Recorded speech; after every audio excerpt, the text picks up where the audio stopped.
15 ఏళ్లుగా మహిళకు నరకమాట. ఎవరు 15 ఏళ్లుగా ఎవరు చేస్తున్నారు ఈ నరకం? ఎవరు చూపించారు పాపం? ఒక బాబా చూపించినట. ఏందో ఒకసారి చూద్దాం. ఒకసారి మూత్రం తాగించి విద్యుత్ షాక్తో వేధించినటువంటి దొంగ బాబా. అంటే చాలామంది బాబాలు ఈ మతం అనేటువంటి ఉన్మాదం, మతం అనేటువంటి రంగు పులుముకొని ఈరోజు స్త్రీలను, మహిళలను ఏ విధంగా హింసిస్తున్నారో చాలా స్పష్టంగా కనబడతా ఉంది. ఒత్తిడి తెచ్చి భర్తకు విడాకులు ఇప్పించాడు. ఆశ్రమం నుంచి పారిపోకుండా కట్టుదిట్టమైన నిఘా.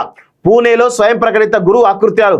సీసీ కెమెరాలు పగలగొట్టి తప్పించుకున్నట్టు బాధితుల దొంగ బాబాతో పాటు 7 అనుచరుల అరెస్ట్ అంటూ చూస్తున్నాం. సో ఇలాంటివి ఏవైతే జరుగుతున్నాయో, ఎవరైతే ఈ దొంగ బాబాలు ఎవరైతే ఉన్నారో వాళ్ళందరూ ఎవరైతే ఉన్నారో వాళ్ళను ఫస్ట్ బహిరంగంగా ఎన్కౌంటర్ చేయాలి. పాపం ఆ మహిళను, ఆమెను ఎన్ని రకాలుగా ఇబ్బందులు పెట్టాలో అన్ని రకాలుగా ఇబ్బందులు పెట్టి ఈరోజు నరకం చూపించారు 15 ఏళ్ళుగా. ఎంత దారుణంగా అండి! అది చెప్పుకోవడానికి కూడా ఆక్వర్డ్గా కనిపిస్తూ ఉంది. అంత దారుణంగా వేధిస్తారా? అంత దారుణంగా వేధించి ఈరోజు ఆ అమ్మాయిని ఒక నరకం చూపించారు 15 ఏళ్ళుగా. ఆమె జీవితం లేకుండా వేసిరు. సో కుటుంబ ఆరోగ్య సమస్యలు పరిష్కరిస్తానంటూ మహిళను మోసగించి 15 ఏళ్లకు పైగా లైంగిక వేధింపులకు గురి చేసినటువంటి దొంగ బాబాను, అతని 7 అనుచరులను పూణే పోలీసులు అరెస్ట్ చేశారు. అరెస్ట్ అయినటువంటి అనుచరులు 6 మహిళలు కూడా ఉన్నారట. పూణే పోలీస్ కమిషనర్ గురువారం ఆ వివరాలు వెల్లడించారు. వాఘేలిలోని ఉబేలా నగర్లో ఉన్నటువంటి ఆశ్రమంపై బుధవారం తెల్లవారుజామున పోలీసులు దాడి చేసి దొంగ బాబా రాధా మోహన్ మిశ్రా, అతని అనుచరుడు కన్వల్ నయన్, మరో 6 మహిళా అనుచరులను అరెస్ట్ చేశారు. వీరిని కోర్టులో హాజరుపరచగా శనివారం వరకు పోలీస్ కస్టడీ విధించారు. హర్యానాకు చెందినటువంటి మిశ్రా గత 8 ఏళ్లుగా ఉబేలా నగర్లోని ఓ బంగ్లాలో ఆశ్రయం నిర్వహిస్తున్నారు. బాధితురాలి స్వస్థలం కూడా హర్యానానే. దీంతో 2001 నుంచి 2026 మధ్య హర్యానా, పూణేలో బాధితురాలపై మిశ్రా ఈ దారుణాలకు పాల్పడ్డారని సిపి తెలిపారు. బాధితురాలి తండ్రి ఒక డాక్టర్. ఆయనకు కన్వల్ నయన్ పరిచయం అవ్వడంతో మిశ్రాకు భక్తుడిగా మారిపోయారు. అనంతరం కుటుంబ సభ్యులంతా మిశ్రాకు భక్తులయ్యారు. తాను దేవుడి అవతారంగా మిశ్రా ప్రచారం చేసుకున్నాడు. అమ్మ, మీరు ఏం దరిద్రులు ఆయన, వీళ్ళుగా దేవులుగా. ఇక్కడ ఒక కొత్త వాడు తయారాడు, రాధా మనోహర్ దాస్ అట. వాడు కూడా బాబా అని చెప్పుకుంటాడు. వాడు చేసేదే విష ప్రచారం. వాడు కాషాయం కడతాడు. కాషాయం కట్టి మొత్తం వాడు బాబాలాగా, వాడి పేరే రాధా మనోహర్ దాస్ అని పెట్టుకొని మొత్తం ప్రచారం చేస్తాడు. ఆ ఇస్కాన్ వాళ్ళు వాడిని ఎల్లగొట్టారు, బహిష్కరించరు. వాడికి బుద్ధి రాదు. వాడు చేసేది ఏంటంటే ఇతర మతాలపైన విషం కక్కుడు తప్ప వాడు చేసేది ఏమీ లేదు. అమ్మాయిలతోటి సరసాలాడు, అమ్మాయిలతోటి సెక్సువల్ అబ్యూజ్ చేసుడు. వాడు బాబా అని చెప్పేసి మొత్తం హిందూ సమాజం అంతా కూడా వాడే పెద్ద తోపు తురుమైనట్టు వాడిని కొలుస్తూ ఉంటారు.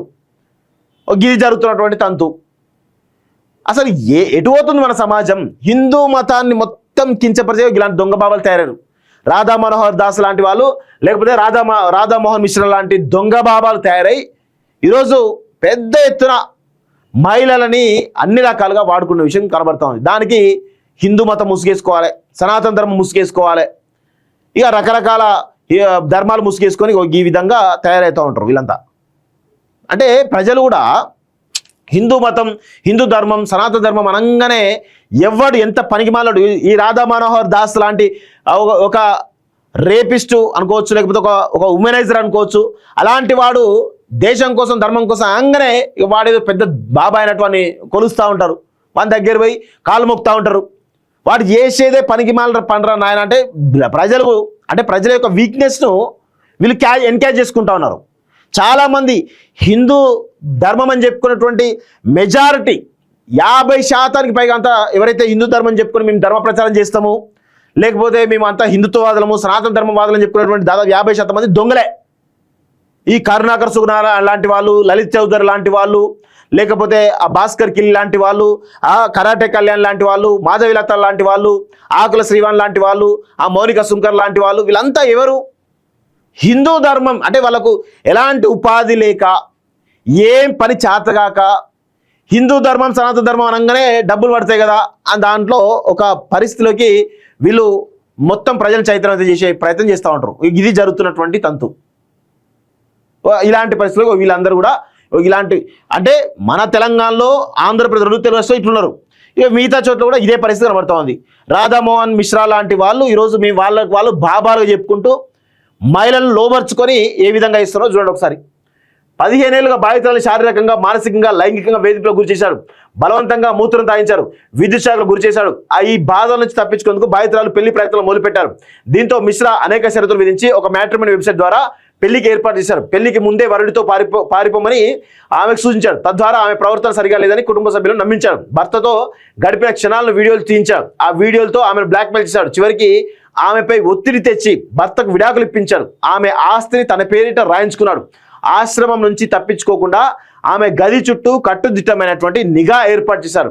చివరికి బాధితురాలు సీసీ కెమెరాలు పగలగొట్టి ఆశ్రమం నుంచి తప్పించుకున్నారు. ఇంటికి వెళ్లి కుటుంబ సభ్యులకు దారుణాలు వివరించగా ఎట్టకేలకు బాబా అసలు స్వరూపాన్ని వారు తెలుసుకోగలిగారు. మంగళవారం రాత్రి వారంతా పోలీస్ స్టేషన్ వెళ్లి ఫిర్యాదు చేయగా బుధవారం తెల్లవారుజామున ఆశ్రమంపై దాడి చేసి మొత్తం 8 మందిని అరెస్ట్ చేశారు. ఆశ్రమం నుంచి 19 హార్డ్ డిస్కులు, ల్యాప్టాప్లు, ఇక రకరకాల ఇవన్నీ స్వాధీనం చేసుకున్నట్టుగా తెలుస్తోంది. ఇది మన దేశంలో మన హిందూ ధర్మం పేరిట కొంతమంది దొంగ బాబాలు, దొంగలు తయారై ఏ విధంగా హిందుత్వాన్ని లేకపోతే సనాతన ధర్మాన్ని ఏ విధంగా నాశనం చేస్తున్నారో చాలా స్పష్టంగా గుర్తుపెట్టుకోవాలి. ఇది జరుగుతున్నటువంటి తంతు మిత్రులారా.